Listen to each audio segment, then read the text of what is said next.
তো হ্যালো বন্ধুরা, সবাইকে গুড মর্নিং। তো সবার কি অবস্থা এবং সবাই কেমন আছো? দিয়ে প্রতিদিনের মতো আজকে সকাল সকাল ঘুম থেকে উঠে ব্রাশটা করে বেরিয়ে পড়লাম কাজে যাওয়ার জন্য। তো এই যে তোমরা দেখতে পাচ্ছ, আমরা কিন্তু অলরেডি বাসে চেপে গেছি।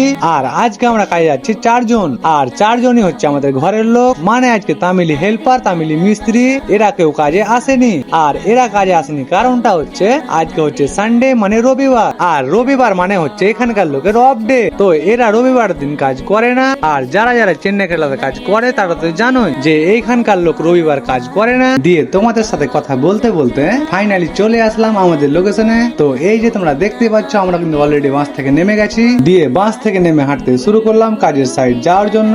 আর সাইডে যেতে না যেতে এতে রাস্তার মধ্যে কাণ্ড দেখো, মানে সাইডে যাওয়ার জন্য ভালোই হাঁটছিল আর হঠাৎ করে বসে বললো। তো আসলে এদের বসার কারণটা হচ্ছে যে এখনো 10টা বাজতে প্রায় 10 মিনিট বাকি। তো এদের কথা হচ্ছে যে 10 মিনিটটা এখানে বসা যাক। আর এদের কথাবার্তা শুনে মনে হচ্ছে এরা কাজে আসেনি, এরা চাকরি করতে এসছে। না মানে তোমরাই বলো, রাজমিস্ত্রি কাজে আবার 10টার সময় কে কাজে লাগে? তো আমার বেশি বুকে লাভ নেই, কারণটা হচ্ছে কাজটা আমার নিজের বাবার নয়। দিয়ে এদের অনেকক্ষণ নাটক দেখার পর ফাইনালি চলে আসলাম কাজের সাইডে। আর আজকে আমাদের কাজ হচ্ছে এই যে তোমরা এইদিকে দেখতে পাচ্ছ ফাঁকা দেয়ালগুলো, সো এগুলো কিন্তু আজকে দেয়াল হবে। আর সামনে যে পুরনো দেয়ালটা আছে ওটাকে ভেঙে পুরো ক্লিয়ার করতে হবে। কারণটা হচ্ছে জায়গাটা ক্লিয়ার করে ওই জায়গাটা একটা বেশ ঢালা হবে, তারপর সেখানে একটা দেয়াল হবে। তো আজকে আমাদের কাজ হচ্ছে গাঁথনি করা এবং জায়গাটাকে ক্লিয়ার করা। তো আজকে আমাদের কি কাজ সেটা তো বলেই দিলাম, আর বলার সঙ্গে সঙ্গে মিস্ত্রিকে কাজে লাগিয়েও দিলাম। আর চেন্নাইয়ের মাটিতে তো বিজয় থালাপতি জিতে গেল।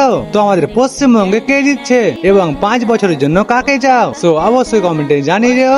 আর আজকের মতো ভিডিওটা এখানে শেষ করলাম। সো ভিডিওটি কেমন লেগেছে না লেগেছে সবার কমেন্টে জানিয়ে দিও। আর ভিডিওটি ভালো লেগে থাকলে সবাইটা শেয়ার করে দিও। তো দেখা হচ্ছে নেক্সট ব্লগে। So tata, bye bye.